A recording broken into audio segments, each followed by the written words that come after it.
I always forget to put myself in the stream there. So nobody's talking yet. I'm not really in a rush. I can just sit here and wait. But then again, some people might come for the replay. Looking at me simply not looking pretty, waiting. You'll be here for a bit. Awesome. My plan tomorrow morning, Selge, is to go on my dad's land with my son. We plan on going for a small hike, snowshoes. Want to make a fire, make a nice meal, and all that kind of stuff.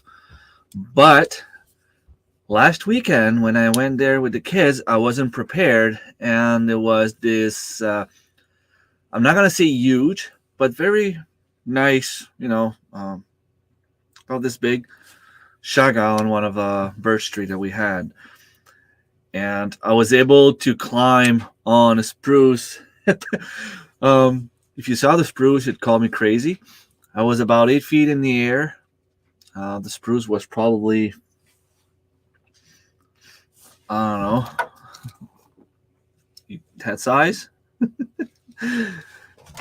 And I managed to reach the shaga. There was like a way that I could put my hand, and I let my weight on it to try to make it fall, but nothing happened. It was just too strong, so I need to go there with either a machete or a little saw so I can cut it up. On my way back, nice, I need some shaga, small piece. You want some? I'll have some by tomorrow.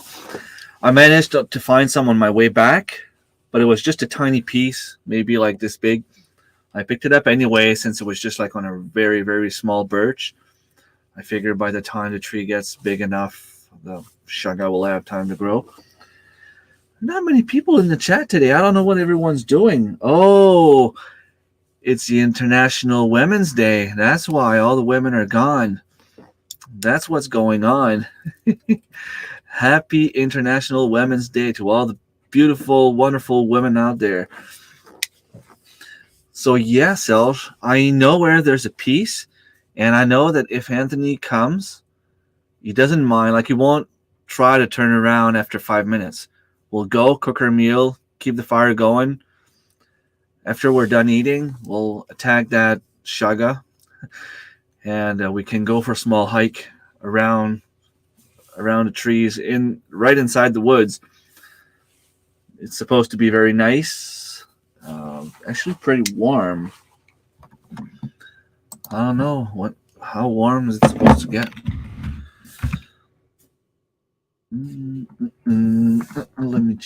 Let me check. So in Calgary it's going to be pretty nice. Okay, but I'm looking for Campbellton. Sorry. 3 Celsius tomorrow afternoon. So that means the snow is going to be melting a little bit.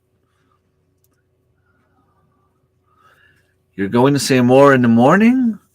Maybe the thing is, I would love to go on your property and go way up and explore all that and maybe try to find some cool stuff. But I'm afraid that in the morning, because I usually go early in the morning and I would come back around noon, if I go up there in the morning, everything will be frozen solid. But when I come back, everything will be melting, and I'm afraid that I might not be able to come back, like if I pass next to the Beaver Dam. Know what I mean?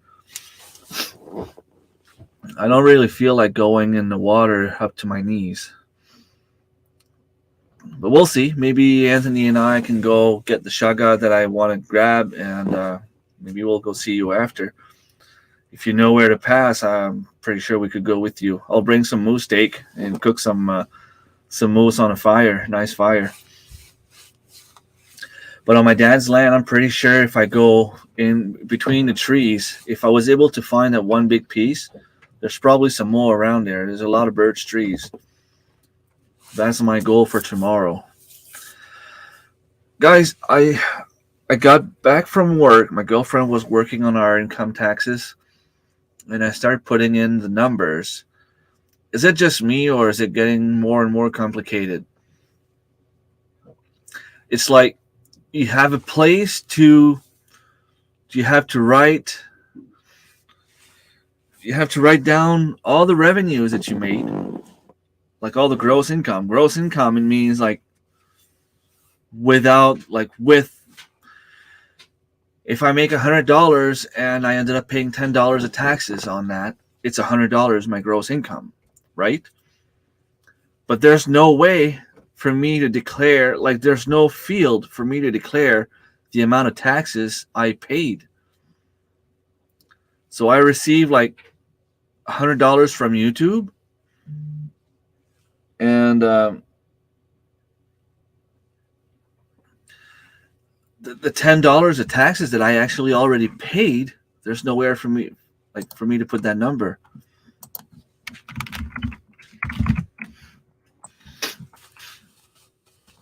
So I don't know. Barbecue in the motorhome. Yeah, I know you have a barbecue, but I have a nice grill and I have some nice equipment that I got for Christmas that I plan on using a lot. And in the spring, my goal is to go do some fishing and eat whatever I can fish. Hopefully, it's going to be very fun little camping trip. I'm kind of hoping that I won't need to bring my pew pew.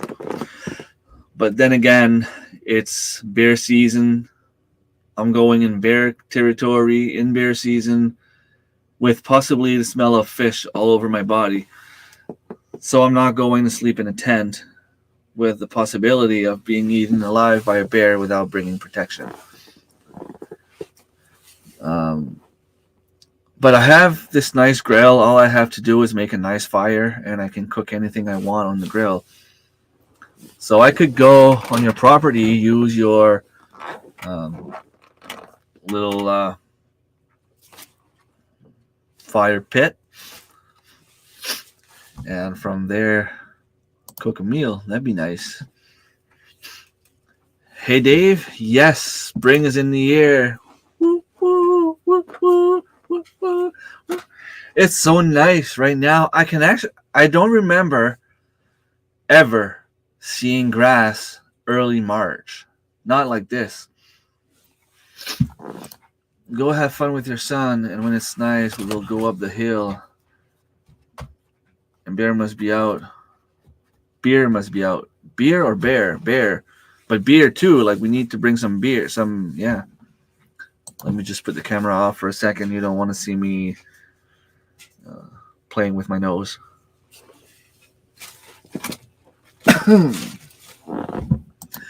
But yeah.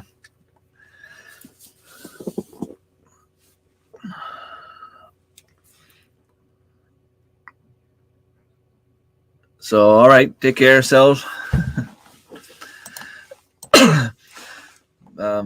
I don't know. Like, I want to bring some moose steak. I don't know what else I can bring. Well, Dave, it's up to you to entertain me in chat, I guess. You're the only one left. There's some people watching. I have 9 people watching, but nobody's really chatting, which is fine. You don't have to say anything. It's just a lot easier for me when I have some people to interact with.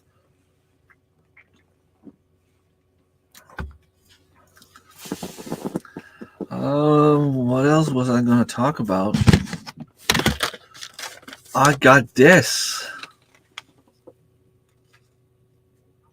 Anybody knows what this is? As soon as I put my... You can see the name of the squash. Gete okosamin. So go read the story on these squash seeds. Very, very interesting. When I heard about them, I had to buy them. Even though it cost me like $10 for like 20 seeds. Oh, minimum 10 seeds. It's like $1 a seed. Well, yeah, there might be a little bit more than 10. 1, 2, 3, 4, 5, 6, 7, 8, 9, 10, 11, 12, 18, 13, 14. I'm counting 14 just by looking through the package. There might be more. One big squash. Yes, it's almost like a Sasquatch. Ha Sasquatch. Oh, you see what I did there? Yeah, the story behind it is, I guess it was really grown by Native American, and they found some of those seeds in some clay at some point. I don't know what they were doing, what they were searching for, and apparently they believe that the seeds were 800 years old, and they managed to germinate some and get them growing, and now they're selling some, and that's why they're actually very expensive. Hello, Serge. Hello, Patrick. I mean, hey, I saw Serge's name up there. Hello, Patrick. Thank you so much for being here. How's it going? I have in my basket here. Do I still have it? Not this, not this, not this, or not this. Where is it? Here. From aken.ca. It's probably gone from my basket. Hopefully it's not. Votre panier, my basket. Oh, it's empty. I had a nice order in there. They have a bunch of different kind of seeds, which I find pretty interesting. Labrador tea. This is something I want to have. Wintergreens. One of them is, what's the name of that? It's some sort of a raspberry, but the flower is pink. And when it grows like a raspberry that would have some sort of, not really hair, but kind of fluffy. And apparently it's very, very good. And it's supposed to grow in the wild, but nobody has ever found some in New Brunswick, at least. Yes, Friday, or like my colleague likes to say, Friday. So yeah, I'm hoping to be able to place an order on there, but before I do that, I have to file my taxes. And like I said, I need to be able to pay at least my property taxes with my incomes. But as of right now, if I stop right here right now, let me see.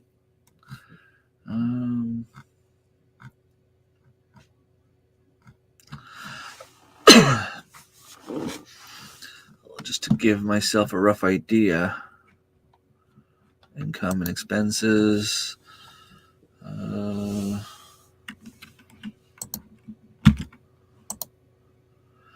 I am at about $1,500 income.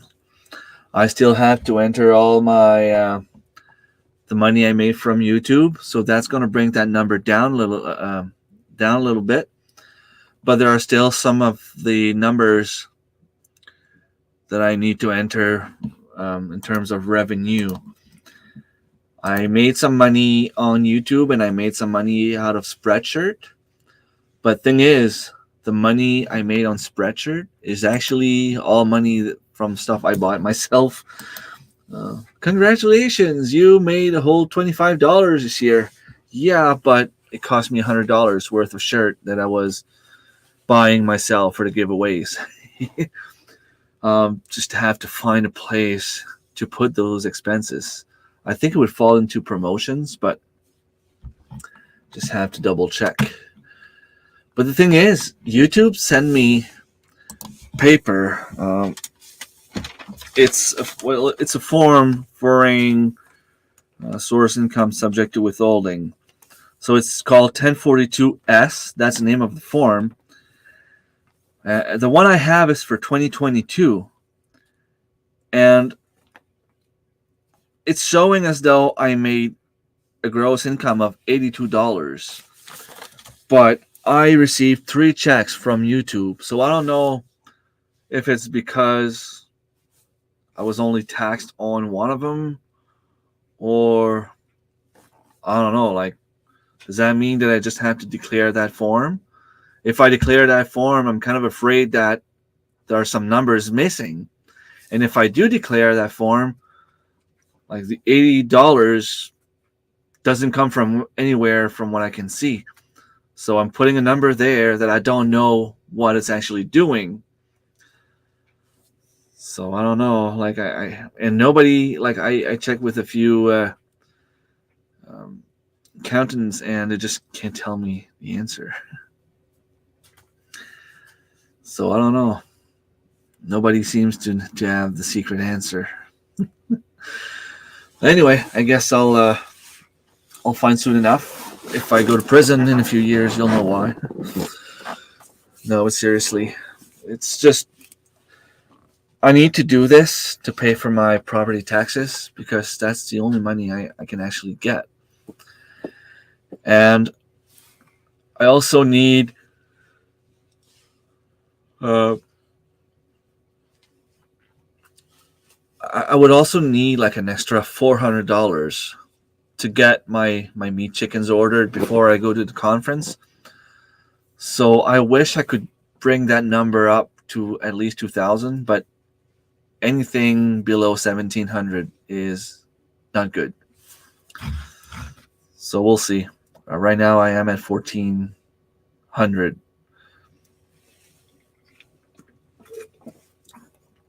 But the 1,400 is counting the money I made from YouTube. I just removed it because I don't know exactly where to put it. But it's kind of weird because I have to calculate the size of my office, where I do my work, which is like 4.5 feet wide by 8.25 feet long. And the whole house, I think it's like 1,163 feet square feet. And they calculate a certain percentage. So I'm using like 1% of the house space, I should say. And from there, like I can claim a certain amount of electricity, a certain amount of, property taxes and things like that. But then it comes to the internet.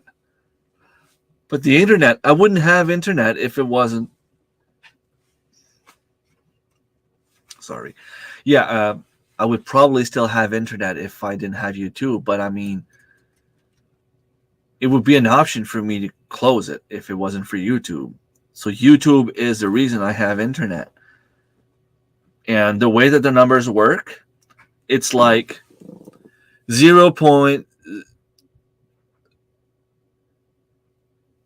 0.2% of my whole internet bill goes towards business expenses, which to me should be closer to 10%.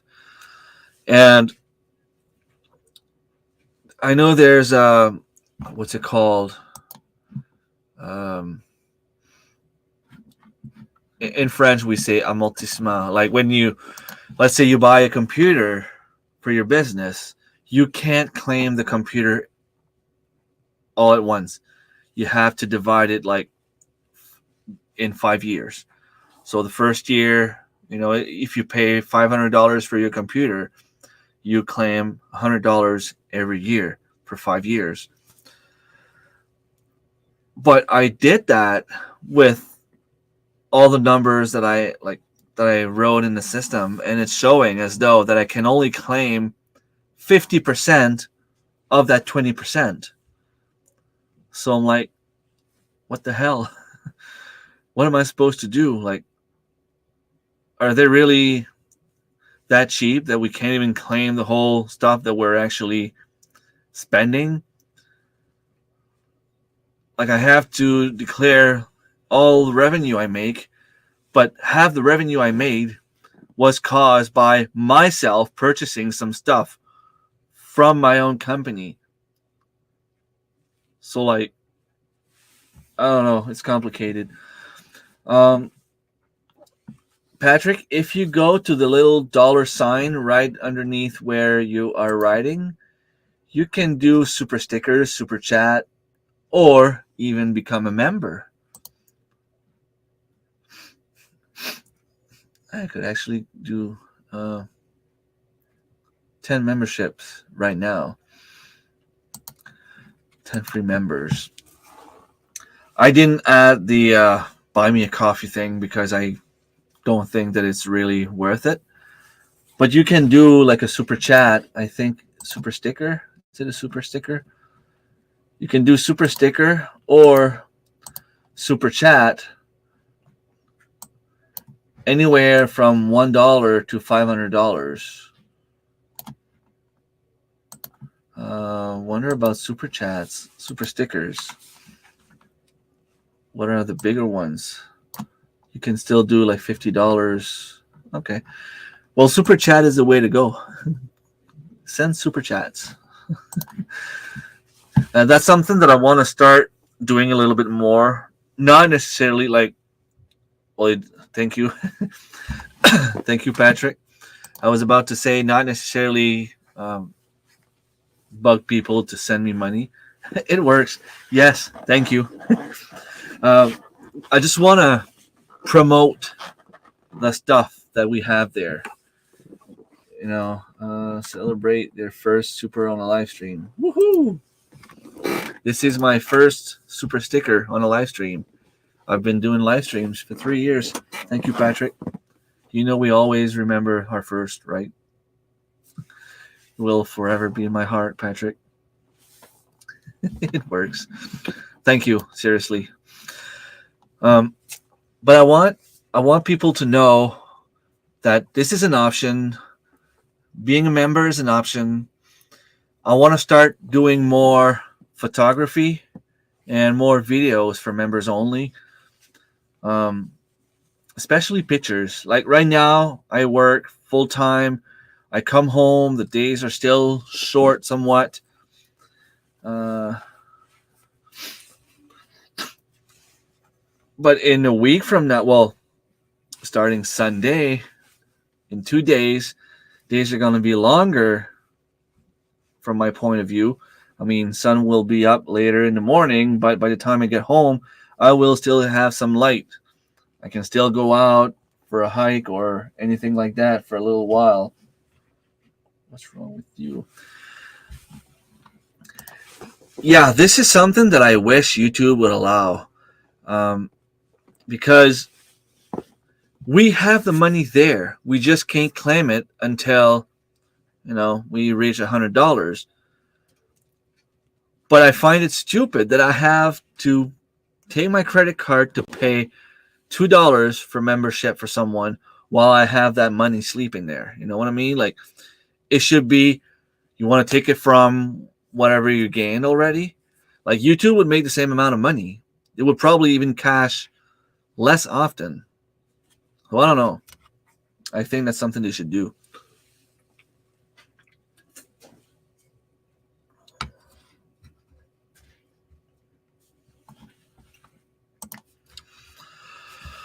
I don't know how you would call it. Hello, Tracy. Thank you so much for being here. So yeah, with longer days means I'm going to be able to go outside a little bit more. Spring is just around the corner. I will get back to my seeds in a second. I don't know why we're talking about seeds because I don't really have that many. But anyway, being able to go out for a longer time will allow me to go out and just enjoy what we have outside. Yeah, changing time. Time change is awesome for me because instead of leaving in the morning, like even if the sun is up, I'm going to work. I don't have time to enjoy the sun. Sorry. By the time I get home, sun's going down. Especially like December, January. I mean, I don't see the sun at all. To be able to go out, even if it's just for a few hours, for an hour or two, that's incredible. I love being able to go out there and even if I'm not doing anything, just being outside, taking deep breath, and the fact that the snow is melting fast, it's gonna melt again tomorrow. We are expecting some people say around 30 centimeters, which would be about 12 inches of snow on Sunday, but from what I can see, it's not that much. Um, okay, well, it's 10 to 15 centimeters, which is roughly, let's say, 6 inches. 6 inches would be about right. But with wind coming from the east, when that happens, it's usually a storm, and we get double what they're announcing. But it's still going to be +1 Celsius, which is above freezing temperatures. So it's like 30 Fahrenheit. Monday +3, Tuesday +3, Wednesday +5, Thursday +6, next Friday +6. 7 next days. Let's see, 14-day forecast. I'm just curious to see if we're going to have a nice spring. +4, +3, +1, +1, -1, -2, -2. So, okay, it's getting colder at the end of March. So we're going to have winter in the summer, have spring in the winter. Mother Nature is all messed up. But regardless, longer days means I can go out longer. I can go for a hike if I want to. Don't need to worry about coming back home in the dark. Not that I'm scared. It's just you don't want to be out in the woods if you're not really able to see where you're going when it's pitch dark. Yes, hit the like button. Thank you, Tracy. Let me see if I can do this.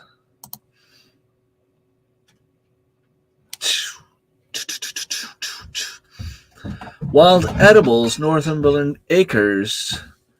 Lynn Lucier, How to Garden, and Grape Jams were all gifted free membership from Rem's family. It's an option, by the way. Tracy, you probably have that option too. I don't know if you use it. You are allowed to give away for free 10 memberships per month, which I find is a good way to promote your channel a little bit. You know, those 5 people, Wild Edibles has been a member of mine before, Northumberland Acres as well. But the 3 last ones, How to Garden, Lynn, and Grape Jams, they were never members. So it's giving them a chance to see a little bit from behind the scenes. And maybe, you know, if I do 100 and I get 1%, that's one person that stays a member. That's good. I'm hoping anyway that I'm going to eventually be able to get someone to stay. Hello, Thomas. Thank you so much for being here. Eventually, you will be up here with me. And I will be doing this again.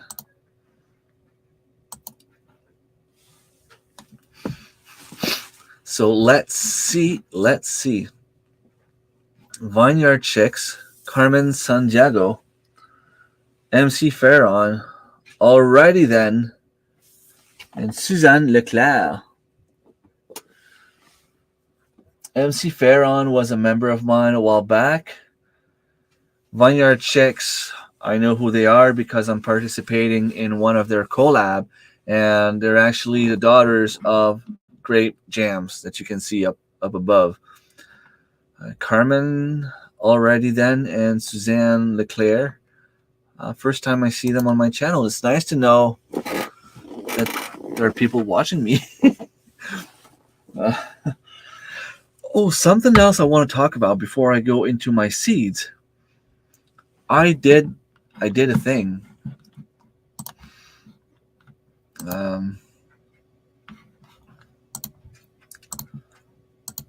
yeah. Let me share my screen.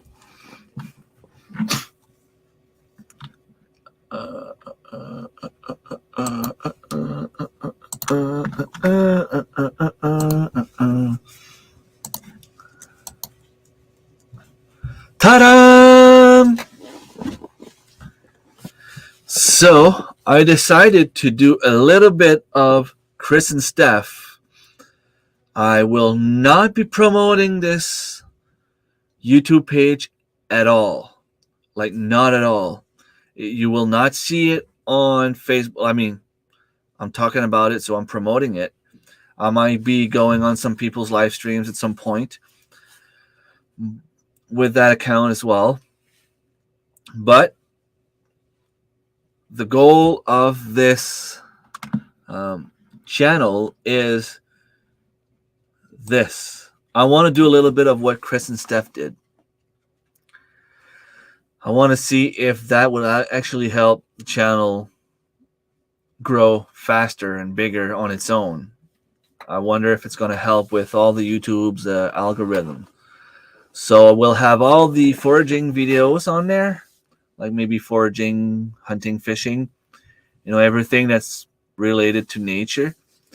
I will still have Rem's Family Farm. Well, it's now Rem's Family because it's not really a farm. I could call it Rem's Family Food. But Rem's Family is going to be mostly a few vlogs to show you what my life is all about, but mostly ways to bring food in.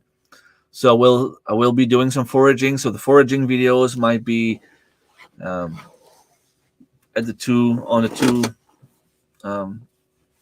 YouTube pages, but I will put it on my main channel before because I want people to stay on Rem's Family.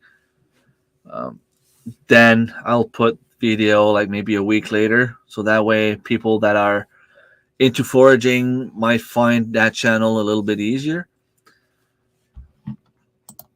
But so I have 2 videos on my playlist and I have a community page. Awesome. I didn't even know I had that yet. What else do I have on my... Oh, I have this one here.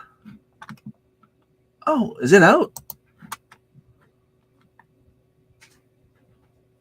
No, it's not supposed to be there unless it's because of... I'm just going to fast forward it just to show you what it is I was doing. This is what I was doing.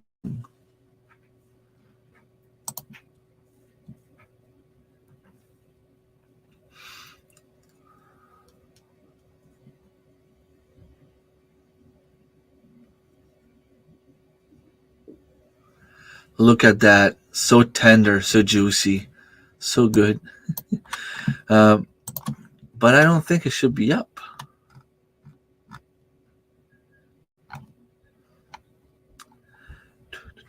No, it's scheduled for 13. It's only because it's on my own channel that I can see it. Yeah, still private. Pretty cool though. I think anyway. But as you can see, like I'll have the video about apple picking, harvesting mint, clam digging, chanterelles, hazelnuts, raspberries, chicory. Look at me with a muscle shirt. Whoa. Say what? Pineapple, weed, wild strawberry, spruce tips. All the videos that I've done in the past that are already on YouTube, but that are more focused on the nature aspect of things. And then if I see that this channel is growing bigger, maybe I'll change my focus a little bit on that one and focus on gardening on this one here. But I really want to focus. Like, I know it's not the best way to go. It's not really helping with the algorithms. But I feel like in life, there are 5 ways to get your own food. Either by growing a garden, vegetables, fruits, By farming, raising your own animals. By fishing, obviously, fishing. Well, fishing can go in the same category as hunting a little bit, but I find it's two different things still.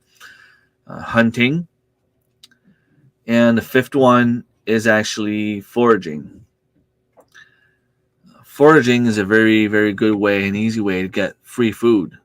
It's right there. Yeah, like who doesn't love food, right? Everybody loves food, and especially nowadays, I find it so expensive. Like I keep telling everyone, people I see that ask me how I can manage with 5 kids. The answer is simple. I don't pay for like 75% of my food because that's the way it is. Usually Tracy is a little bit more chatty than what he is tonight. We also often have Marilyn that's in the chat that's doing a lot of the talking. It's kind of weird. Lately, they're not here as much. But did you guys start planting your seeds yet? I actually took a leaf out of one of my spinach that was growing in my hydroponic system yesterday just because I wanted to try to see if I could find a difference. But it was actually pretty good, so I'm going to be eating some salad tomorrow. No worries, Tracy. I'm just teasing you. I mean, you don't even have to, I'm glad that you're here, but I missed most of your live streams usually on Thursdays anyway, so I can't really complain. Hello, Cindy. Thank you so much for being here. It's always fun getting your own food, and we just finished planning everything for a greenhouse. Awesome. That's nice. So I have spinach, kale. I have one lettuce that's actually doing well enough that I know that I'm going to be able to eat soon. I have some pepper plants, cayenne pepper plants that are starting to grow up as well. I have oregano that I could probably harvest anytime now. And I'm thinking about cutting them and doing what Annie did there, propagate them. I guess you put them in water, they'll root. Basil. What did I say? Did I say? I meant to say basil if it's not what I said. Basil and oregano. I also have some echinacea that's just starting to grow. I planted the onions that I received from Vineyard Chicks. Onions need to be planted early. And I also planted some asparagus. I have a bunch of asparagus that I want to plant this year. And as most of you probably know already, hello Karen, I am going back to the pharmacy, and I started talking with a few of my colleagues, and we're thinking about doing like a plant exchange, plant seeds. Like I just showed these squash here. Those are very rare. When you pay $1 a seed, you're paying for something that's not very common. So those are Gete Okosomen squash seeds. It says that it can grow up to 30 pounds. So that would be awesome. Can you imagine if I had like 10 of them? Hopefully I can at least get one squash big enough to harvest the seeds to have more seeds next year.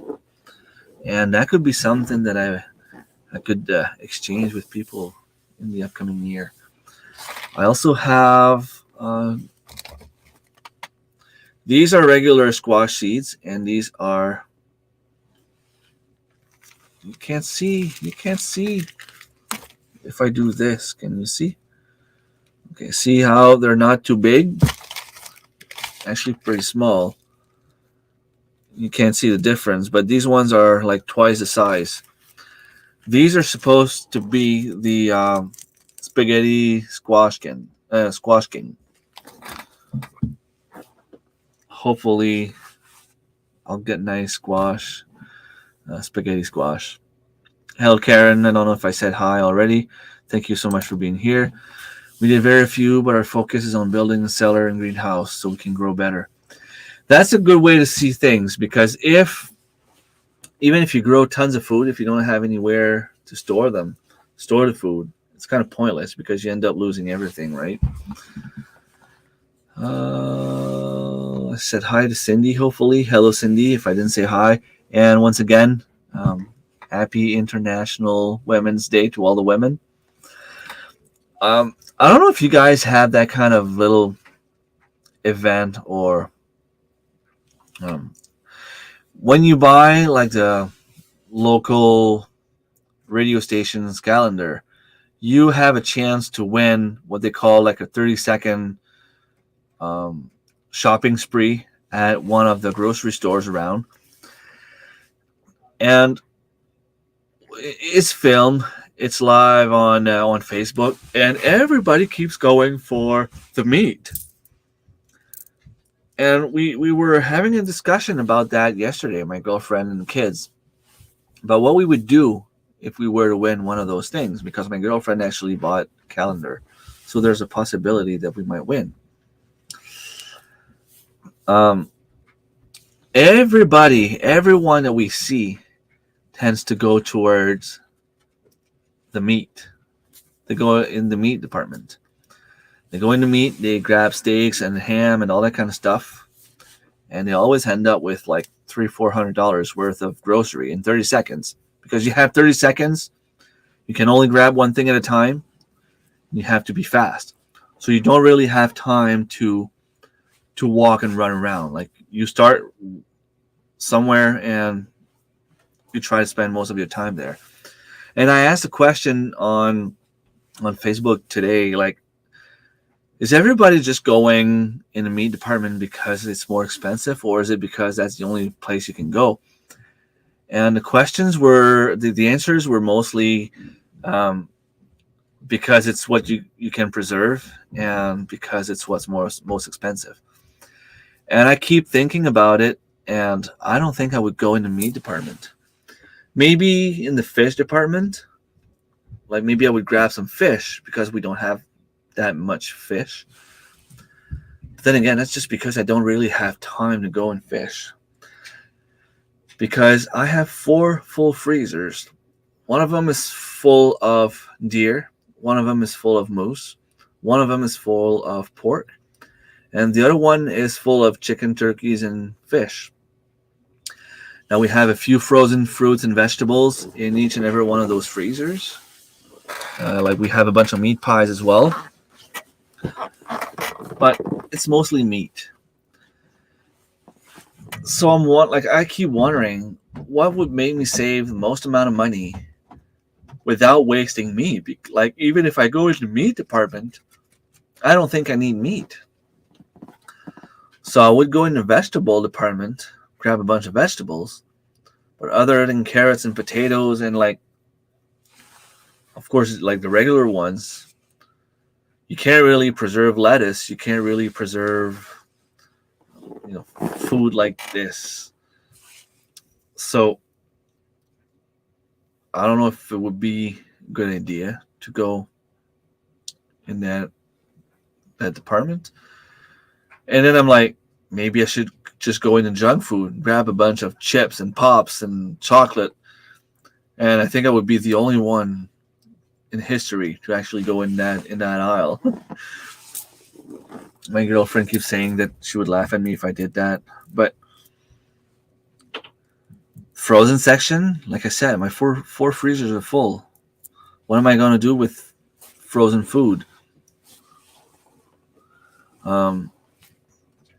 I can only see the fish, or like things like cleaning stuff, like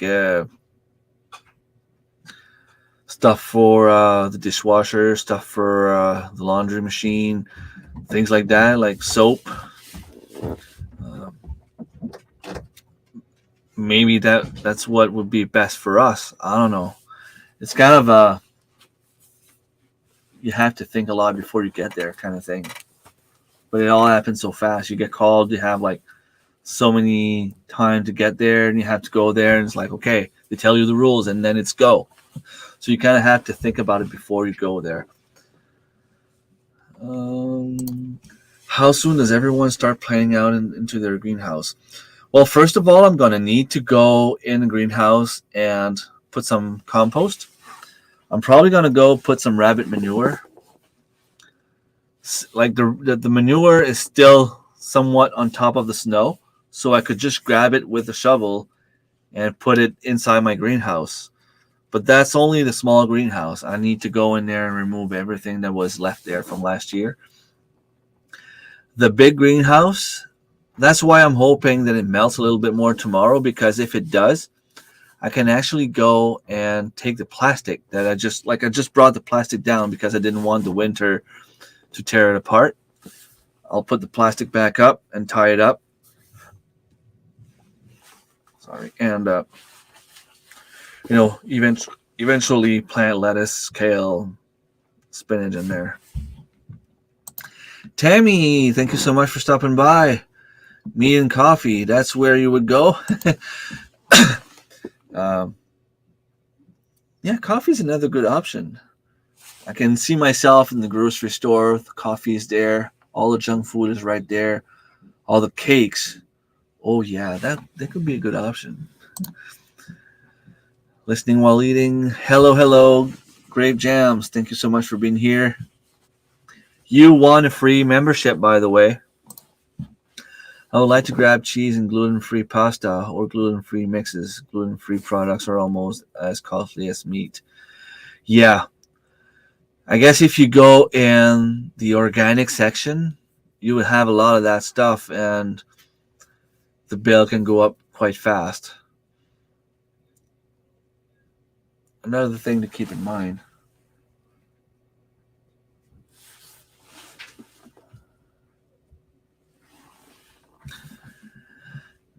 Fish per pound, like trout, is more expensive than steak. Yeah. Salmon would be another good option. It depends if you have a meat department in your grocery store. Like the one we have here, the grocery store we have here, there's a meat department, but there's not really like a fish department. They'll have like a few trout fillet and things like that, but that's pretty much it. Yeah, cheese is a good one because you can freeze it, right? Flour, sugar, salt, canned fruit. Very, very good option as well. Especially like you probably need to go in the store, just go for a walk around just to see what's where, and if there's actually, like, you don't want to start running in a direction and you get there and there's nothing on the shelf, right?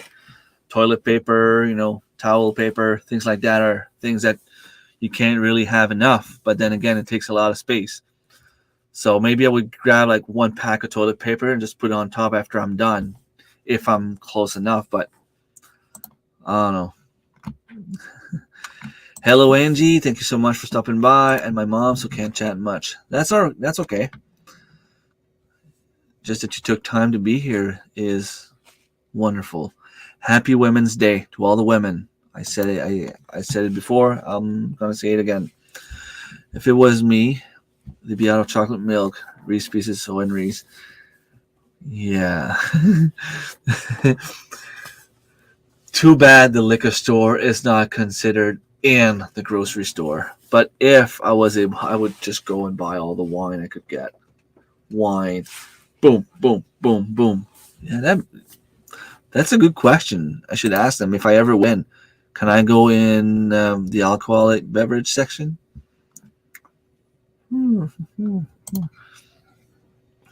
Yeah, granola bars, things like that. The stuff that the kids would eat for school and things like that. You just need to keep in mind the expiry date.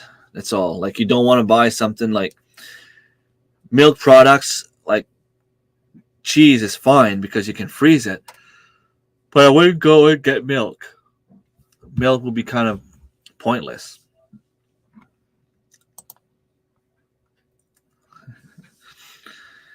Yeah. Um, if I can bring my greenhouse up, it means that snow is melted enough that I can go pretty much all over my property. I trimmed my apple tree, by the way. That's done. That's awesome. And if I remember correctly, let me see. I have one video done.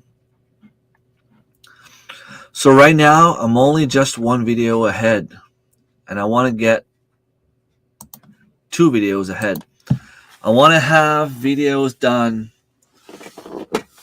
to the point where if I decide to post more than one video in a specific week, that it's not going to cause me stress for the future. Because right now, it's easy going. I make a video, I film, I bring all the footage on my computer, I do all the editing, I upload it. Most of the time, I'll put in members only, and sometimes it's like 2 weeks ahead of all the other ones. 2 weeks ahead of when I actually post it public. So the video that you see now can be a video that I filmed 2 weeks ago. But I wish I could do things differently. I wish I could do videos like more. I wish I could film more. You go out for a day. I wish I could film like 3 videos. You know, if I go out tomorrow and I can find a video on Shaga, maybe I can do a full video on Shaga. Maybe I can do a full video on how to start a fire. Maybe I can do. That's what I should do. And that's not always what I do, because I try to make longer videos instead of just like short ones. But it doesn't mean that I can't do both. Like I can probably make like just a regular 10-15 minutes video. And if it's 15 minutes, maybe I can split that in 3 little parts and go a little bit deeper on all of those 3 aspects. I don't know if that makes sense. And that would give me like 4 videos in the time I actually did one. I think I just came up with something. I drink around 2-3 liters of chocolate milk a day. Won't last me long. That's yeah, okay. I guess it's better than drinking Pepsi. I'm just curious. Just give me a second. Why? I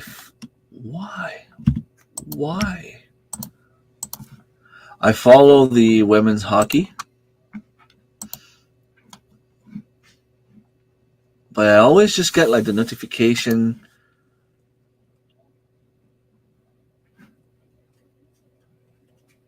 30 minutes in advance. I didn't get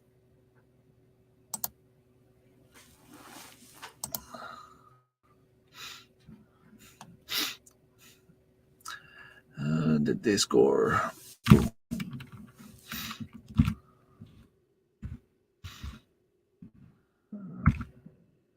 They did not.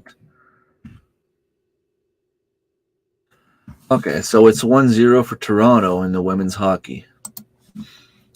Okay. Fair enough. Yeah, I think so. You know, I can do like vlog style of me going out in the wild, snowshoeing, exploring nature, show some B-rolls of what I can see. If I can see some, hopefully only small animals. Show what we're cooking on the grill. Show that we're actually going out trying to find mushrooms, shaga, and that kind of stuff. But I could at the same time do like one tiny smaller video more focused on how to start fire in case of emergency, in case of survival situation, and then do like another video on shaga, specifically shaga. And then I could come home and take some bits and pieces of footage of me going out the tree to get the shaga, taking it out, showing what kind of tree it grows on, and then coming home and showing what I do with it. I think it. Yeah, exactly. I don't know if I would bring a tarp. Well, I don't think I have a tarp that I could actually bring. Do I? Do I? I'm trying to think.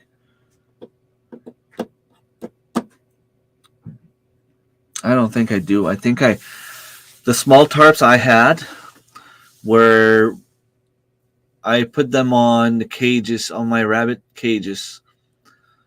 I have like those little metal dog cage, and I put the rabbits in like during the summer so they can eat the grass and like to make some sort of a rabbit tractor.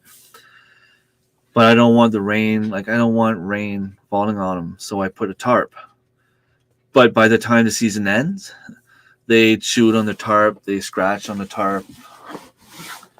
So my tarps are pointless. I have a lot of big projects coming for my garage and like my rabbit hutches and the whole property in general. I hoping I'll be able to do everything this year.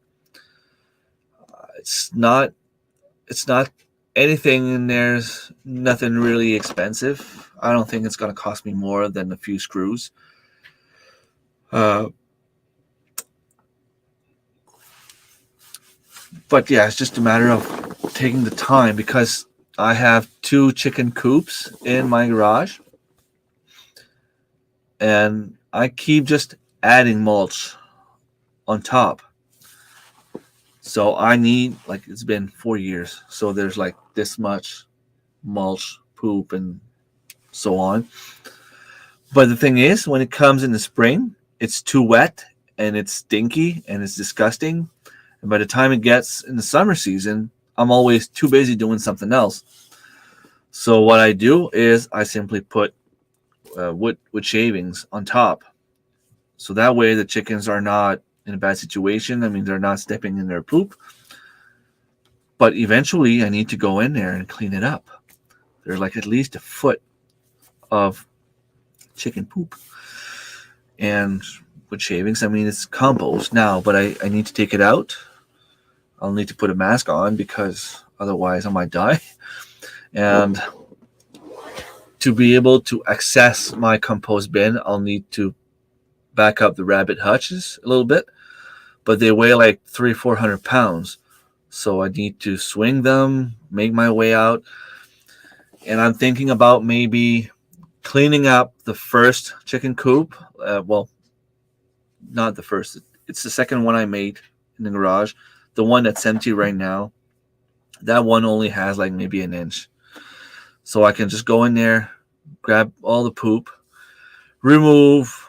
I don't want to remove the 3 walls. It's actually on the side of my garage door, on my garage. So I put like 1, 2, 3 walls. But the one in front, there's like this big, huge blue tarp. And that's cutting the wind from coming in the garage by a lot. So it's actually protecting my chickens in the back. But I would love to take that space to bring my rabbits in. Have the rabbit hutch, all the rabbit hutches inside the garage. That way they wouldn't have to worry about the snow and about the wind as much. It'd be a lot easier to access them in the winter. And I wouldn't need to put like cover on top of them. I could just put some wire. As long as they can't get out, they'd be safe. Because right now it's wood and they're chewing the wood and they're chewing their way out. So I have to fix that problem as well. Hello, Jane. Happy Women's Day. Is your mom as funny as you, Angie? Birch tree ID, shaga, and then fire starting with birch bark. Yeah, all good options. All like very good ideas. Now, after I clean like the second chicken coop and I bring all the rabbits in there, then it would give me more space to actually take the wheelbarrow and clean up like the main first chicken coop. gave me a lot of compost in a huge pile. And there's my my answer, the answer to my question.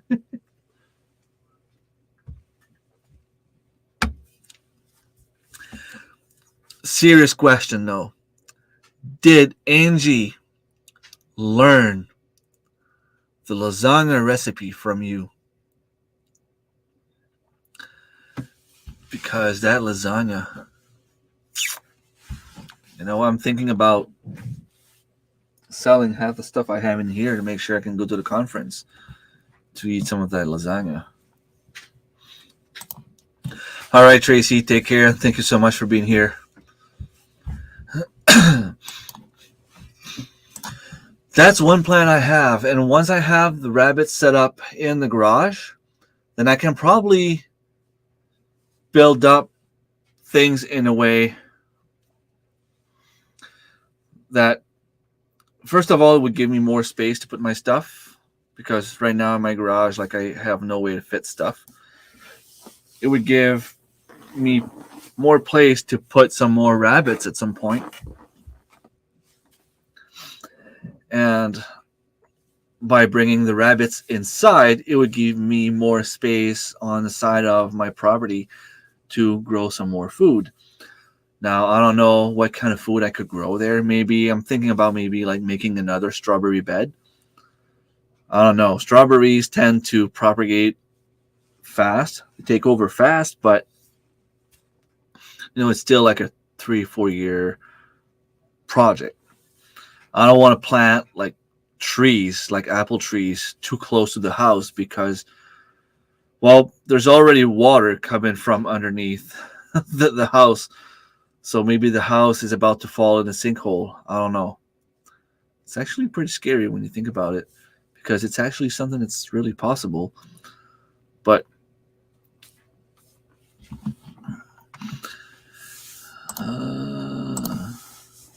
your mom's even better. Well, why isn't she going to your place at the conference? She should be invited. It should be mandatory to invite your mom to the conference.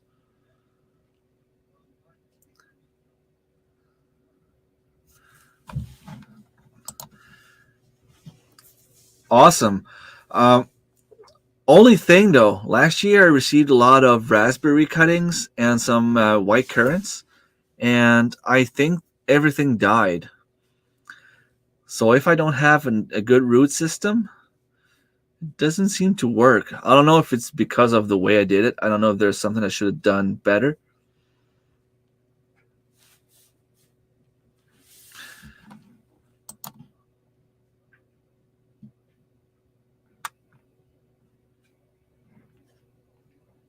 My people will call your people.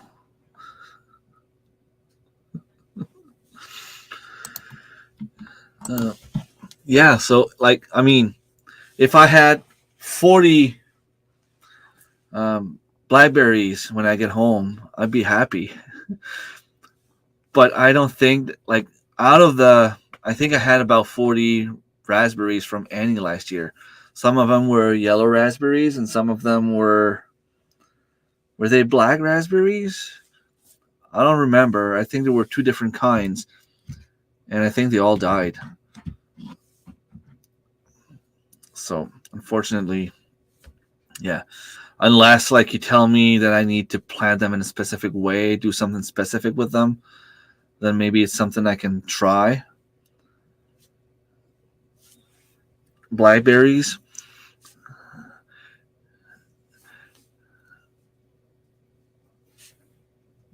Yeah, you have blackberries, but I mean, I'm pretty sure last year Annie gave me yellow raspberries and something else. I think it was like black raspberries or something like that. Yes, Thomas. Last year, Angie, well, when I was at her place, she told me she had a bunch of blackberries on her property. And I'm like, oh, cool. Can I have some? She's like, yeah, it's growing wild. So we went out with a shovel. I felt safe after Darren brought us in the woods behind his place for like the first time we ever saw him. I figured, Angie's not going to bury me. I knew her by then, but she gave me. we we dug up some blackberries, and I'm pretty sure like they survived from what I can see. I don't think I had any blackberries on them this year, or maybe there was one, and I planted them like way back on my property, like next to the tree line. So there's nobody going there. There's like the kids won't play there. If it can spread and take over all that place, good. But I want to have all kind of fruits on my property, all over the place. If you want some, they're all over the farm. I can take a good scoop of. Nice, that would be awesome. Like I said, any fruits, whether they're wild or not. Like if they're wild, I tend to plant them a little bit further on my property where I have the trees, so I think that they can cohabit together a little bit better. If they're not necessarily wild, then they're usually accustomed to being more in a garden kind of environment.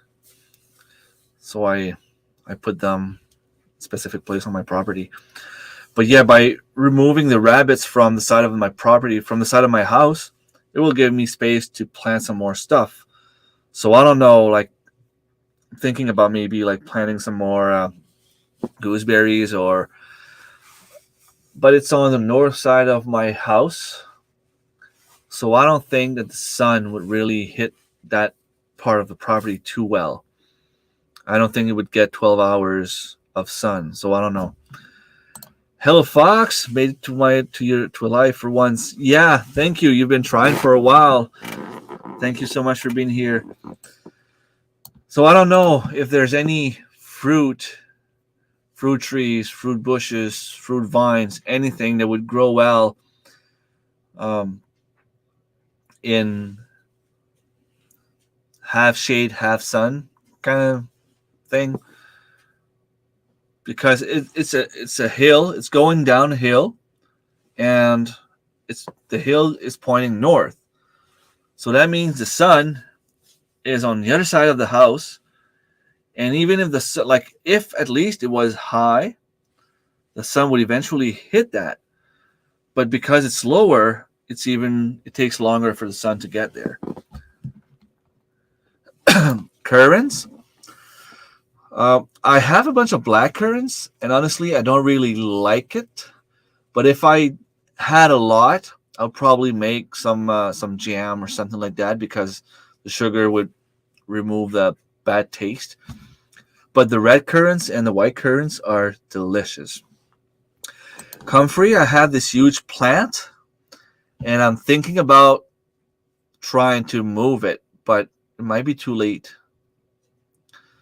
because it's been there for since the first year we went to the conference. So it's almost 2 years now. But it took over the whole bed that I had there. So I might just remove, if there's a plant still alive next to my comfrey, I might just remove the garden bed, the actual raised bed that I have around it. Just remove it. The soil is just gonna fall on the side a little bit. But the comfrey roots are so deep it won't matter anyway. And I'll take that garden bed and put it somewhere else. I'm just hoping that it won't take over the stuff that's next to it. That's all.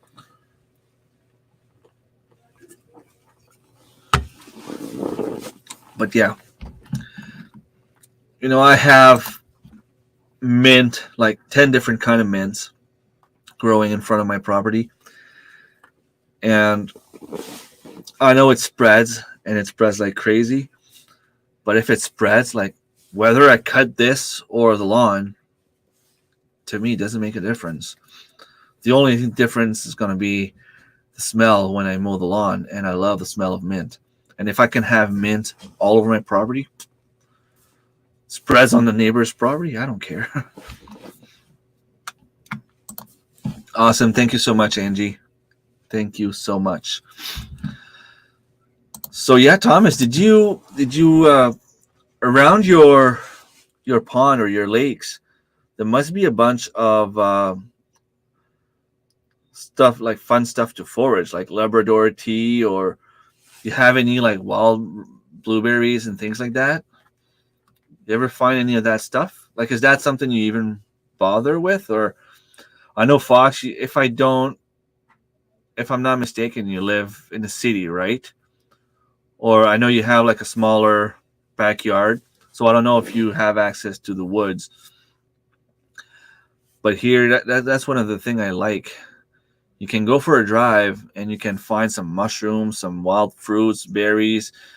Um, I last year I harvested wild apples, blueberries, raspberries, strawberries, dewberries, hazelnuts.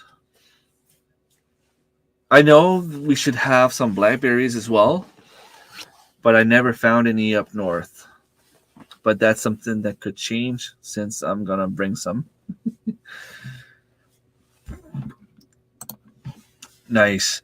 I also like the mushrooms a lot. Yeah, I know. Ramps. Those are the wild leeks. So this year I'm gonna try to go early, and from what I understand, and I could be wrong, I'm gonna have to double check. But everything that looks like leeks or ramps, the leaf is actually not toxic. I'm not saying it's good, but that's what I heard, at least in my area, from what I understand. Like, if I made a mistake of harvesting the wrong thing, it would not kill me, at least from what I was told, but that's still something that I need to confirm. Get a lot of puffballs and morels and that too. Morels, I would love to find morels. Like, if I go to the conference and you know where you can find morels, oh, please, please, please. Um, the puffballs, you have to be careful, because when the what's it called? Um, uh, it's a white mushroom. It's one of the deadliest mushroom ever. I don't remember the name. I swear, lately, my memory is, I don't know what's wrong. Like, I'm seriously starting to feel that um, I might have an issue with my brain. What's the name of that mushroom now? And angel, something angel, death angel, or death angel. Yeah. Okay, so I wasn't too far off. Yeah, the death angel. When you take mushroom that looks like a puffball or the death angel, you won't know the difference if you have them both in your hand. The only thing you can do is you cut them in half. The puffball mushroom will have this whitish color all the way through. The death angel will have what looks like a ghost inside. Tiger lily. Tiger lily. I don't think those grow here. Um, young tiger lily. Oh yeah, tiger lilies. No, they're okay. I don't know if you were talking about what they look like ramps, but they really don't look the same.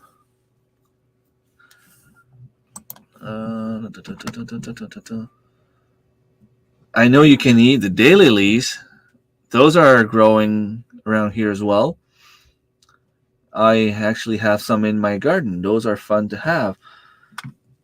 Yeah, okay, I see what you mean now. The young shoots of the tiger lilies, but I mean,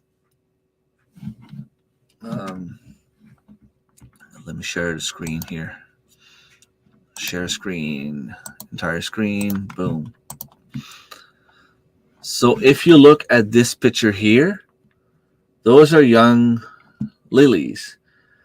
But the leaves, you see, like there's so many of them all bunched up. And if you look at wild ramps, Ontario, see, it's more like 3 to 4 leaves. And you can see the red stem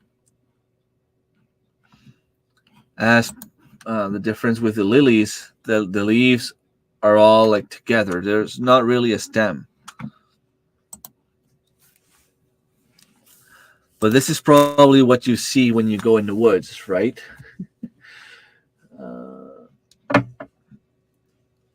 They don't necessarily have, yeah, it's true. They don't necessarily have the red stem, but they would be white. But they would have the garlic onion smell, from what I understand. Uh, they're like the mini puffball. Yeah, they're no good. Even the dust that comes out of them is stuck. Yeah, you have to stay away from them. You you cut them in half, and you can see if they're good or not. But the puffball is pure white all through. Death Angel is yellow inside. True. LP, thank you so much for stopping by, popping in and listening while I've got a few minutes. Awesome. Yeah, not the same thing I was talking about. Maybe the wrong name. Looks like ramp. They have a red stem with the same leaf, but they kind of have darker spots on the leaves. Well, ramps lookalikes. Lily of the Valley. That's probably the one you were talking about.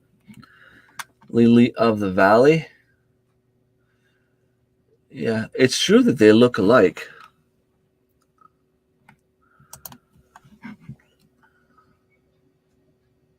Okay.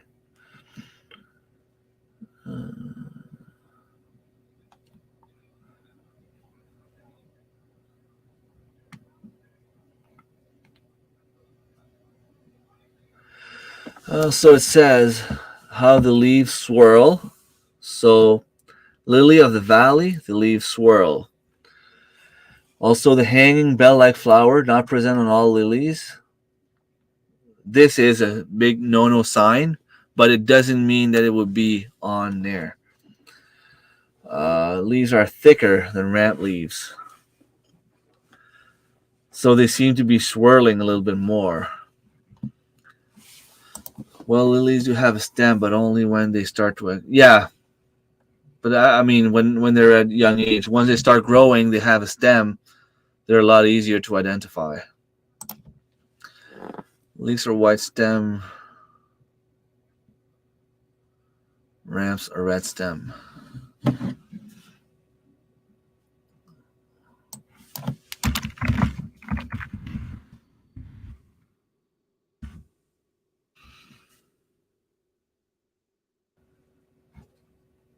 Yeah, it's the same thing.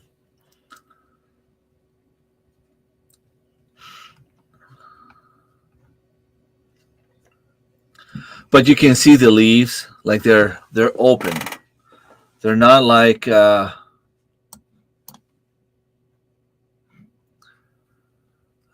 do you call them? Well, I was just looking at it. Lily of the Valley. Lily of the Valley. Okay, let's see. Young Lily of the Valley. See how the leaves, like, they don't really look the same. They're more like round shape, and they're curvy a little bit.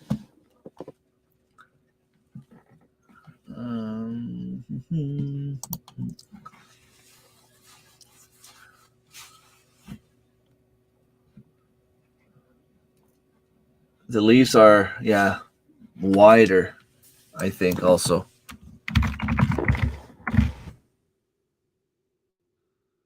And if you look at these, they seem to be, well, Yeah, I guess it can be hard to differentiate.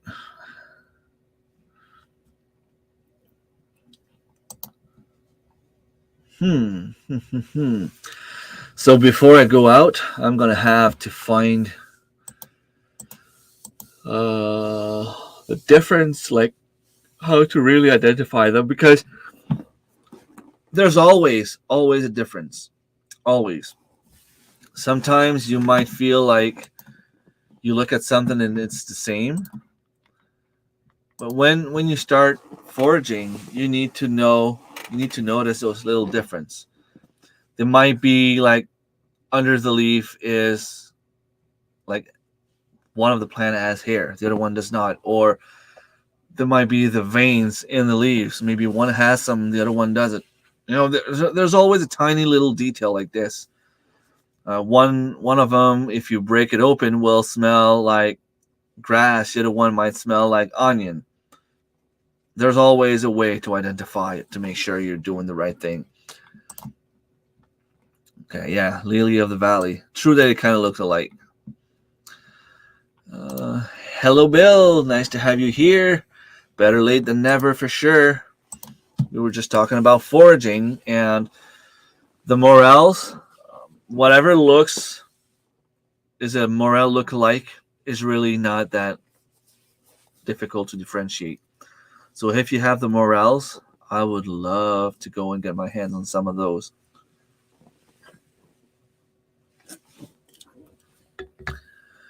We didn't really talk about what we're going to do for supper when we go to the conference.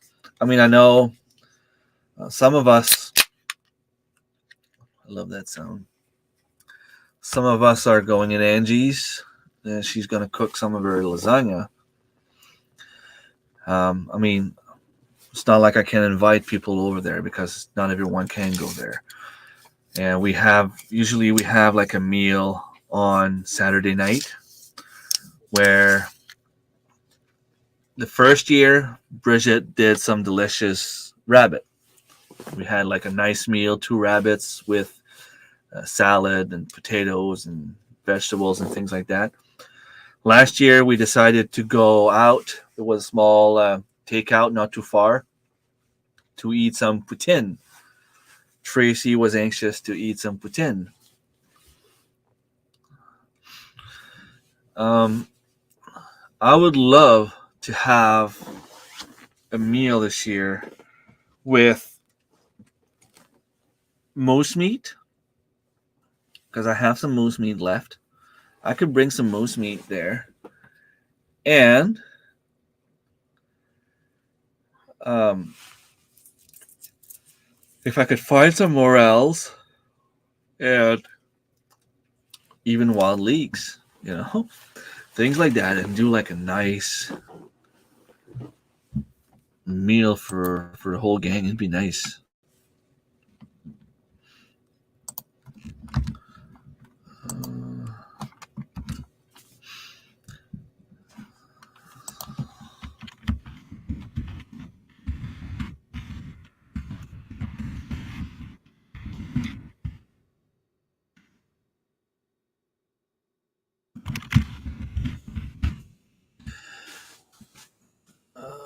If it smells like onion, it's safe to eat. Yeah, even seen. Yeah, false morel, they're solid on the inside, while the real morels, you open them up and they're kind of empty. Good evening, How to Garden. I think, if I'm not mistaken, you are one of the lucky winners of a free membership for my channel. So now my goal is to put a lot of cool stuff in the background to get you guys to stay and keep, you know, joining on your own. Yeah, it'd be nice if we could have like a moose stew or moose steak with uh, morels, wild leeks. Even if we have to bring a few vegetables from home, it wouldn't be a big deal. I know not everyone necessarily eats wild game, But I think most of the people do, the ones that will be there anyway. I'm pretty sure Patrick would, Darren would. I gave Darren some moose steak last year. He enjoyed. Um, yeah. So anyone else in the chat going to the Eastern Ontario's Homesteaders Conference? I know Thomas, you're probably going to be there. I mean, it's right next to you. Karen, you said you were going. If there's anyone that needs or wants to have specific plants that maybe I can find here, let me know. Send me an email or talk about it at some point on one of your live streams, in one of your videos. I told Angie and Thomas said also that they might be able to find me some wild blackberries, which would be awesome because I love them. Fireweeds? Really? I have some seeds here for fireweeds somewhere. You'll be there. You're welcome. You're welcome. You are going too on May 4th. Awesome. And this year, you said you were bringing me stinging nettles, right? I'm going to be able to go and plant those on my dad's land. They won't be in a place where the kids can go and get hurt by the stinging nettles. Yeah, fireweeds here in New Brunswick, it grows everywhere. So really, I should just gone out and grab some seeds. But I decided that I was going to order some, and I have some here. Around the place, there's a ton of good trout lakes. Some suck to get to with the tornadoes, though. Yeah, it would be awesome if I could have at least 2 hours to go do some fishing. Hopefully 2 hours would be enough to catch something. Then I could bring that fish in a nice cooler and have a decent meal at home after. Pretty sure I can eat just about any meat roasted over a hardwood fire. Yeah, is my video out yet? My video is not out. I have a video coming out. My next video on Friday is exactly that. I went for a hike. I cooked moose steak on fire, and it was delicious. Keep plantain near the nettles. Well, see, if I don't keep the stinging nettles on my property, I know exactly where to put them. I can put them in a place. If they need sun, they'll have plenty of sun. And nobody will even know where they are. Nobody will be able to go and get them. On my dad's land, there's a gravel pit. And on the edge of the gravel pit, and the gravel pit has been closed now, so they can't go anymore. And the land is going to go to my dad wants to sign the land to my brother soon. So I know for a fact that my brother won't let anyone go there and destroy anything. So and he told me I could go and plant some stuff that usually grows in the wild in the first place.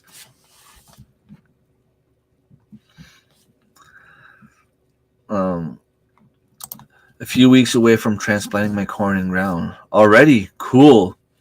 I'm still about three months away before I can actually plant some stuff in the ground. Rhubarb for Karen. Yeah, the rhubarb you brought me last year, Jane. Was it last year? Yeah.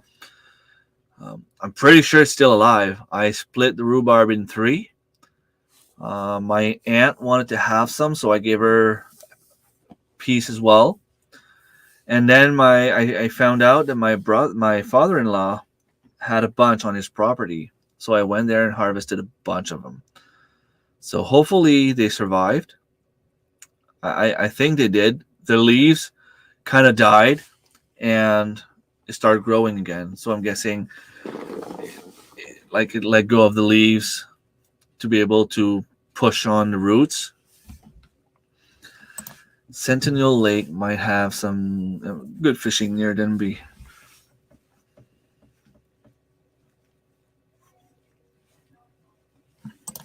I hate nettles. They suck in the bush felling trees. I never have tried to eat them. Um, it'd be cool if I could find some nice fishing spot when I'm there. Just something that I know that if something happens, let's say I go back next year and Thomas isn't around, that I have a place where I can actually go.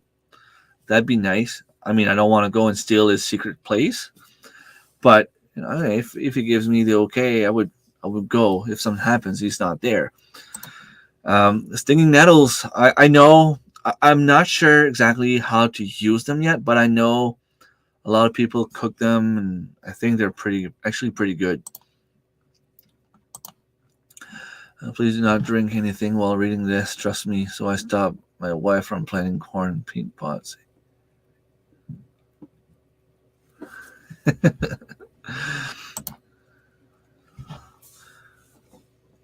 Oh, kombucha.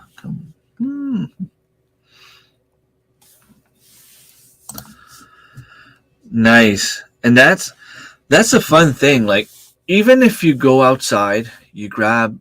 I remember doing this when I was younger. Grab a stem of rhubarb, remove the leaves because obviously the leaf is toxic, which is something I don't really understand. Oh, I'm yawning a lot. It's something I really don't understand. Why is a leaf toxic but not the stem? I mean, it's the same plant. It's all touching together, like it's all growing as one. It's like if someone was eating part of me and my finger would be very super mega toxic, but my wrist would be fine to eat. Like, I don't know, it doesn't make sense to me. But anyway, I don't eat the leaves. But I remember being younger and just going out, grabbing rhubarb and eating it raw or even with cheese whiz on it. Now, I don't know, I find it too I don't really like the taste enough to do it like this, but if I can make wine with it, I'll do it. We use it in pies, and I'm pretty sure it's still something that I could just go and cut in small pieces and eat as a snack. I mean, it's not toxic. It's not poisonous. I mean, stem, like in a survival situation, I would eat it. Central Lake gets fish hard. I like my trout lakes, and they're all public lakes that are on fish on line. Anyone can find them. But are they? Is it that when we go to the conference, is it a good time to go in terms of, I might just have 2 hours to go if I'm lucky because it's always so busy. I have a lot of people to meet, a lot of people to see. It's going to be easier the fact that the conference is closer to where we sleep. But is it possible to go there in 2 hours and possibly catch something? Or is it like, no, we might go there for 2 hours and not get a single bite? I mean, I know it's fishing, right? Like, it's always a possibility. But I mean, usually when you go in those lakes, you catch enough fish like to make it worth it? Or 22 by 3 little pots. I'll show them. Cool. Yes, I will bring some Scooby and starter. Trade me a quart jar and I'll hand it over in a quart jar. We got a bag of 1,000 kennels. I think it's a waste of space for us. We got kiddie pools to fill with soil. Cool.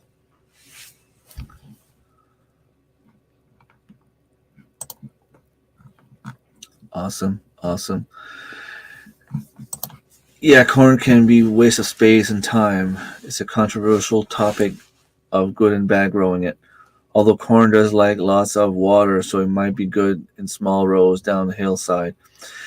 I planted some corn at the community garden last year because I had one aisle next to my mom. And at the end, I just took all the soil and made like a 6x8 little garden, like just planted corn there.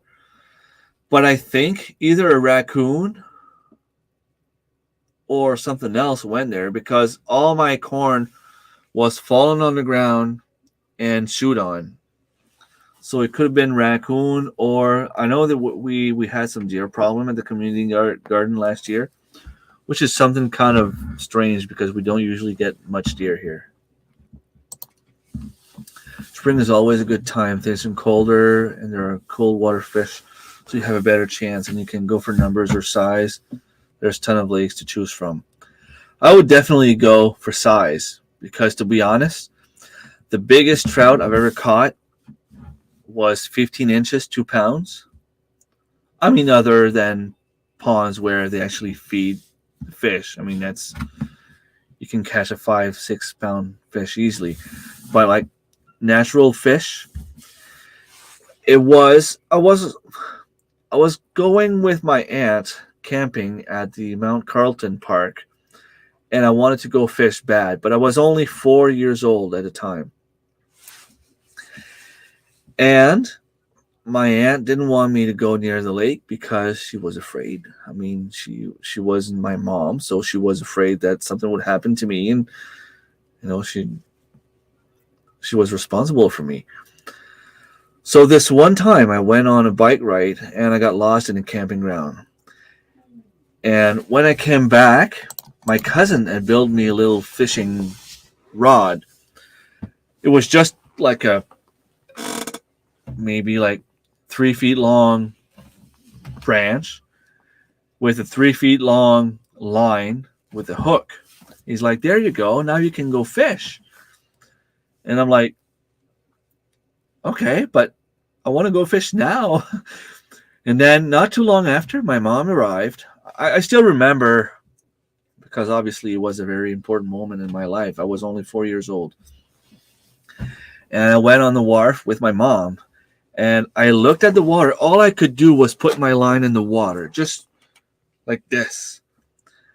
And just doing this was the best feeling in the world. And I remember doing this, looking down at the water. My mom was holding me by the shoulder, like just her hand on my shoulder to make sure it wouldn't fall in the lake.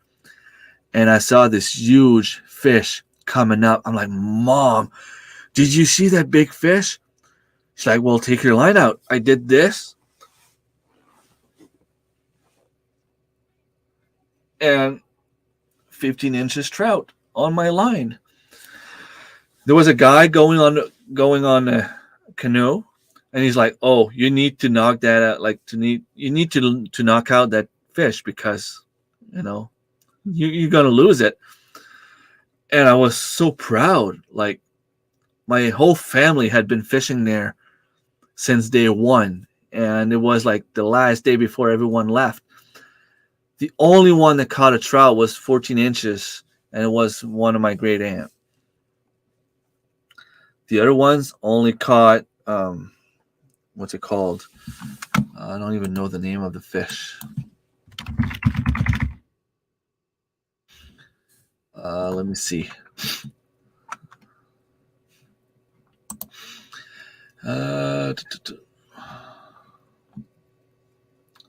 Yellow perch. So perch was abundant in that lake, and nobody was really eating it. And I'm there with my little pole with a little line, and I caught this 15 inches trout. And I remember, like, I was really small for my age, and I was only 4. And I went in the trailer. I looked at my dad. I had my hands behind my back like this with the trout. Obviously, it was showing between my legs. I'm like, Dad, guess what I got? And he started laughing, looking around. He's like, I don't know. What did he get? What did you get? And I'm like, look at this nice trout. Like, nobody could believe that I caught this trout on this little pole. Well, it was 3 feet long, but still. And I wasn't able to catch a fish that big ever since. And I'm 4 years old, so that's been 36 years ago. So I am more than overdue for a big fish. The raccoons are the ones who took down your corn. Deer will just eat the leaves and the cob itself and just leave the stem. Okay, well, that's good to know. Yeah, it makes sense. So no more corn at the community garden. If I do it, I'll plant it here. Good to know. Saying thank you. And if you don't get a trout, you get a ton of perch at some of the lakes. Wow. And those are good to eat, right? I know there's a lot of bones in them, but they're still good to eat. I just need to bring a nice cooler. I might ask my dad if I can borrow his. You know, the one that can be plugged in, the little lighter switch. I watch a Japanese channel that uses a small ice fishing rod. Do not being ultra compact with a 2 HP motor and a tent that fits over a little boat to camp in. It does streams, rivers. Nice.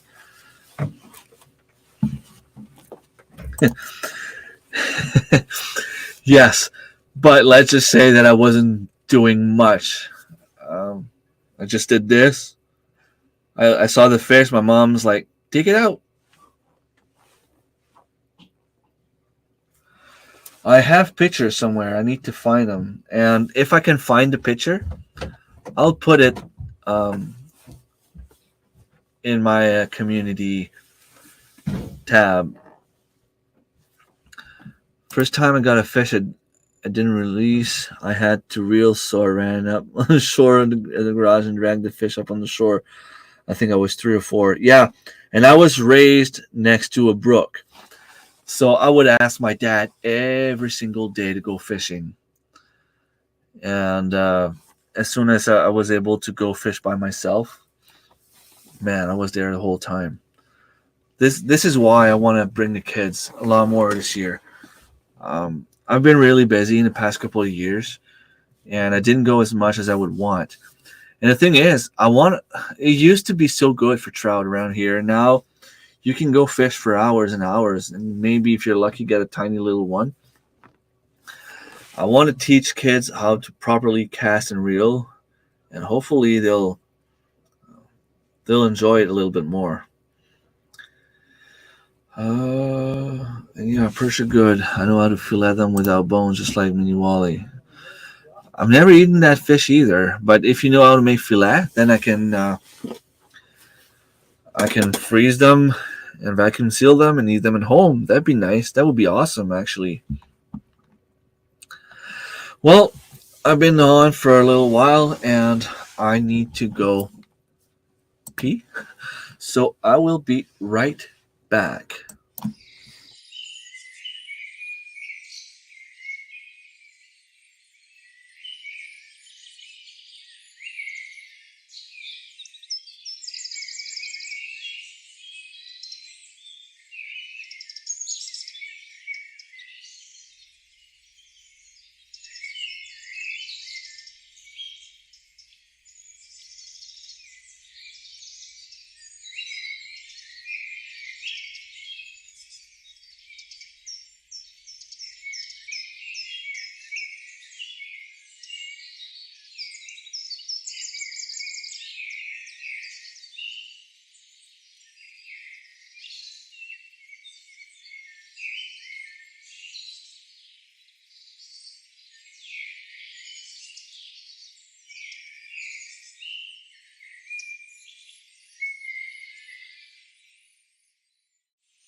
Are you all there?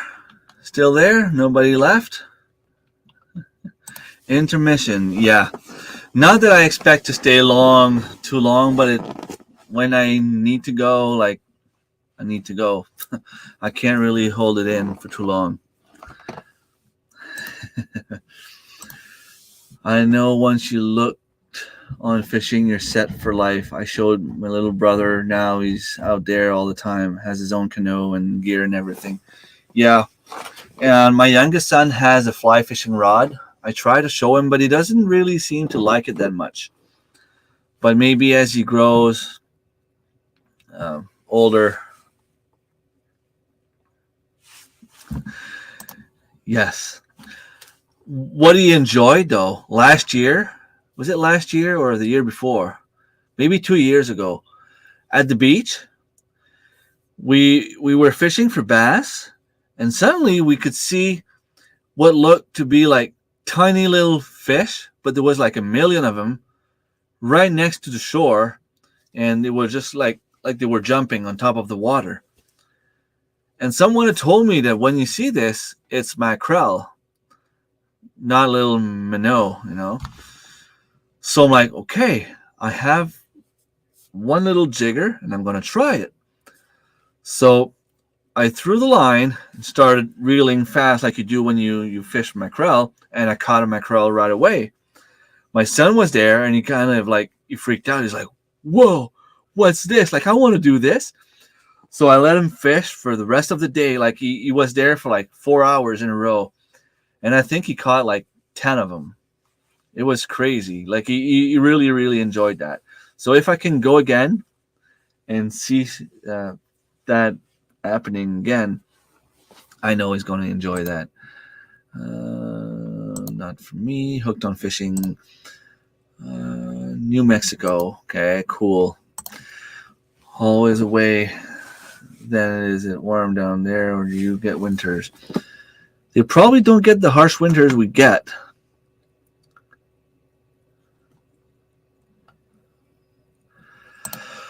I know there's some higher areas that get cold, if I remember right.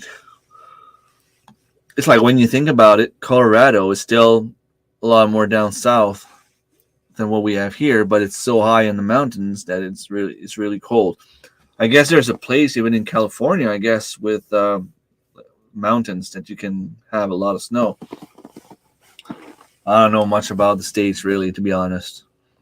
I know Florida is hot and Alaska is cold. We do get winter, but not extreme. Coldest can get around 15 degrees Fahrenheit. So 15 Fahrenheit would be about minus 10 Celsius, I'm guessing.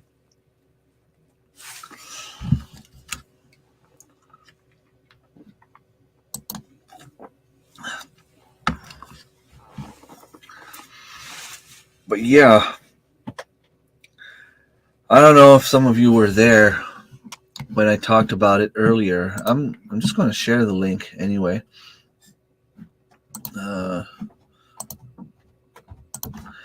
I did something, and this, why didn't it register?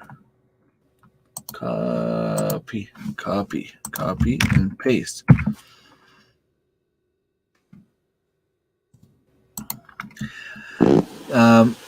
I did this, and the stuff that you see there will be mostly stuff that you would already seen on my main channel, but I just want to see if by focusing on foraging only, if it's really going to make a huge difference in terms of niche and people joining and watching and all that kind of stuff. So eventually, if it works, I might start live streaming on the two channels at once, and from there, I don't know. I guess we'll see from there what happens. But it'd be nice. I want to have one channel where I focus more on foraging and being out in the nature, and another channel where I just do everything I can to bring in food. There's so many things to forage out there. It's just insane. And I find when I first started foraging, the hardest part was to know what to look for.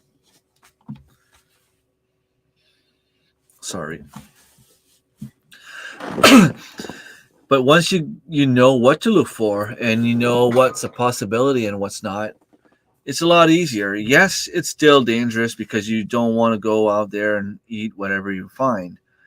But if you know what you're looking for, then you can start searching on what it is that you need to look for. Like if I didn't even know what to look for in terms of mushrooms when I first started. When someone told me, you should start with chanterelles, they're pretty easy.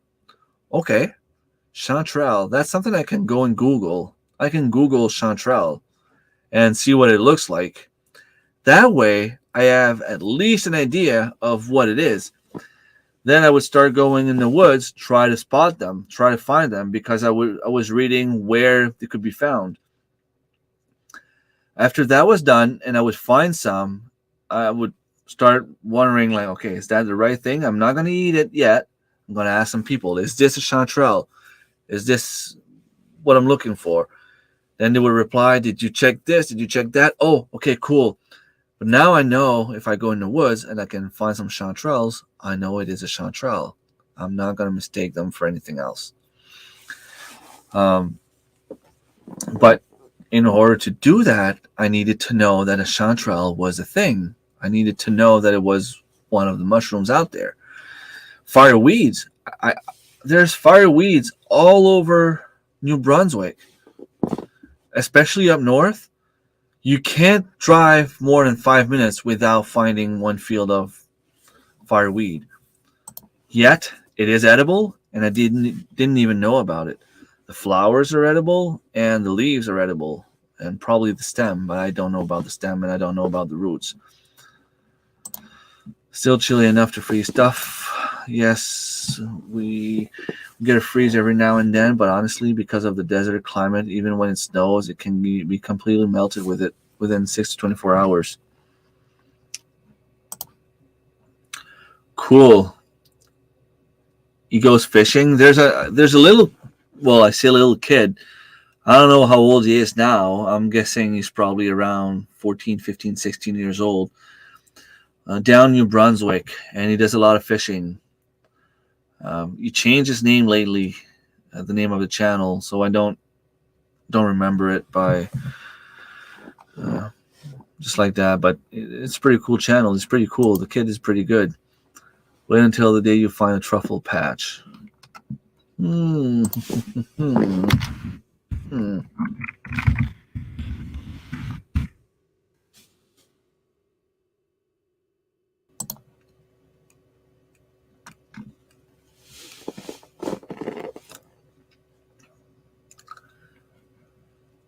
Really? Is that a thing? I'm curious. Can't get me waiting. You can't keep me waiting. Looks like poop.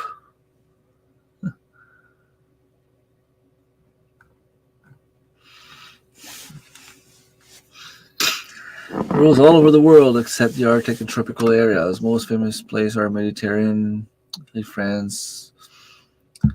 Grow in different kind of soil. Herring, birch patch. Huh. Cool. You want me to check the price? Full mushroom price. Holy. 5 to 300 pound per ounce. That's insane.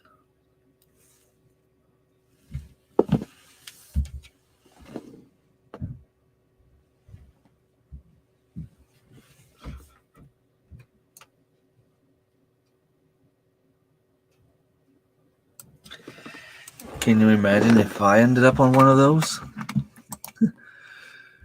$5 US up to $300 per ounce. That's crazy. Hopefully they're good. That price, they better be good. When giving someone a plant, it's good to notice and share the condition it was growing in. Yeah, and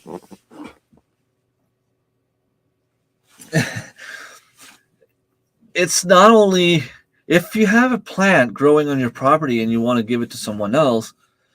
I mean, rhubarb is usually like one that's very easy to transplant, and there's a few ones like that. But if if you know the plant is usually a hard one to grow, try to bring as much soil as possible, but also tell the person you're giving it to what condition it was growing in.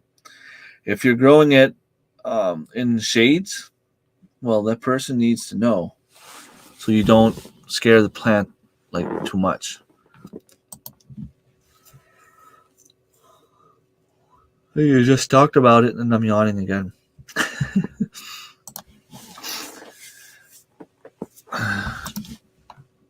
Truffles are a rare find, but a delicacy. Nice. Morels are pretty rare and considered a delicacy as well. But I know in Ontario the morels grow like pretty much all over the place. Here I've never found any, but I never really knew what to look for before this year. Now I know what to look for. I'm not saying I'm gonna find some, but I'm hoping that I'm gonna get lucky and get some.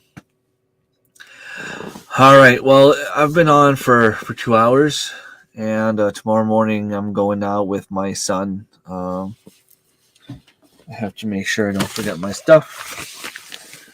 So I will let you go, and I will go spend some time with my girlfriend, and hopefully during the weekend I'll get like a brain explosion, like an epiphany or something like that, where I know how to fill my taxes, because right now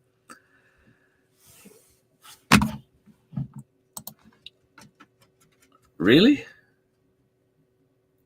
bring some, bring a patch of soil, bring like the whole thing. Yes, bring some, and I'll tell you if you have the right thing before the conference. Bring the whole mushroom, and I'll tell you if it's that. It is like one of the best mushroom ever. Have a great night, everyone. It's like asking a gold partner where, yeah. So if you ask someone, just do the opposite of what they tell you. All right, take care, everyone. See you next week, and I will leave you with some music. Have yourself a great night. Good night. Take care, all.